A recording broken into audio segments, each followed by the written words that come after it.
A ball is flying over your head. The ball didn't choose to fly. It doesn't have free will. It's flying because it was hit by a batter. So, is the ball flying because of the batter's free will? But the batter hit the ball in that exact direction because the pitcher delivered it at a particular speed and angle, constraining the batter's options.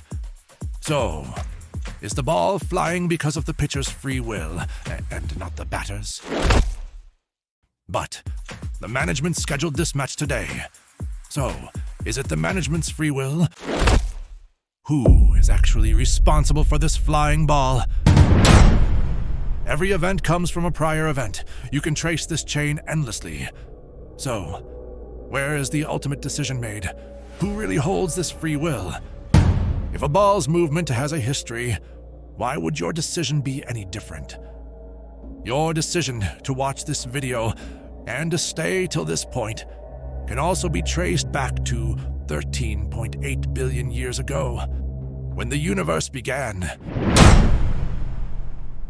If I ask you to choose between a banana and an apple right now, what would you choose? And more importantly, why would you choose it? Once you choose apple, can you go back in time and genuinely choose banana instead? We all love the idea of free will. It feels good to say, these are my decisions. These are my choices. I'm in control. It makes us feel responsible. It makes us feel special. It makes us feel separate. But is this real control or just a feel-good experience? Let's say you chose the apple over the banana. If I ask you what made you choose the apple, you'll probably have your own reasons. Maybe because you like apples. Maybe because someone told you apples are healthier than bananas. Maybe because you're allergic to bananas. Maybe because red is your favorite color. Or maybe you chose the apple blindly without thinking much at all. Whatever the reason, it felt like the choice was completely yours. But if those reasons caused the choice, then the choice wasn't free. You didn't choose the apple independently on your own. That single decision, choosing the apple over the banana, was produced by your beliefs, desires, temperament, biology, and all your past experiences combined. Given those conditions, you were bound to choose the apple. The decision wasn't free. It was inevitable. It only felt free. These decisions are not independent acts. They are results, mental results of prior causes. Now let's say you try to escape this chain. You decide to make your choice entirely on your own without considering your desires, beliefs, or preferences. So you ask a friend to choose a fruit for you. Does that mean you exercised free will this time? No. Because even the decision to ask your friend came from your past conditioning. And why did you choose that particular friend and not someone else? That choice also has a history. Every attempt to escape the chain is still part of the chain. There is no exit. The decisions you make are inevitable, given what you are and everything that came before. Neuroscientists have done experiments to see how decisions are made in the brain. What they found is fascinating. It feels like you make a choice first, but actually, your brain starts preparing the decision before you are even aware of it. In other words, the brain sets things in motion, and only later does the choice appear in your conscious mind. That's when you feel, I decided this. But the truth is, your mind is not commanding the decision, it is just receiving it. This is why many of your preferences and choices feel natural or automatic. You didn't sit down one day and decide, I'll find this color attractive, or I'll support this political idea.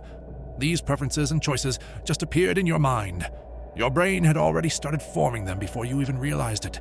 So even the decisions that feel most personal and deliberate, like what to eat, what career to pursue, or even who you like, are influenced by prior causes, your biology, experiences, habits, and past conditioning.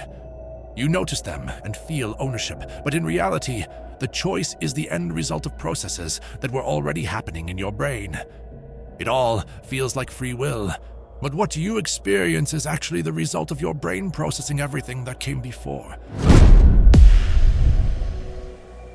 The idea of not having free will feels uncomfortable because it challenges a core part of how we see ourselves. We like to believe we are the authors of our actions, responsible for our choices, and in control of our lives. Accepting that decisions are shaped by biology, past experiences, and external influences can make us feel powerless or diminished. It's unsettling to realize that what feels like conscious choice is actually the result of processes we don't control. This shakes our sense of identity, responsibility, and meaning, and that's why the idea of free will being an illusion is so disturbing. Free will may be an illusion, but understanding how things work still matters. When you see why you think, feel, and act the way you do, you gain a different kind of clarity. Nothing mystical changes, only your understanding does. You stop taking thoughts and emotions as commands and start seeing them as events.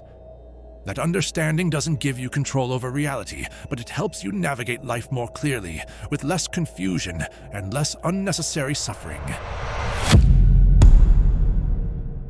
If you chose the apple, it was because it was inevitable. It was inevitable that you would watch this video. It was inevitable that you would feel what you're feeling right now. You had no choice. Even the question, "Do I have free will?" that popped into your mind was never up to you. Your brain had already decided that you would ask it. Whatever you're doing right now, and whatever you do after this moment, is already predetermined. There is no choosing.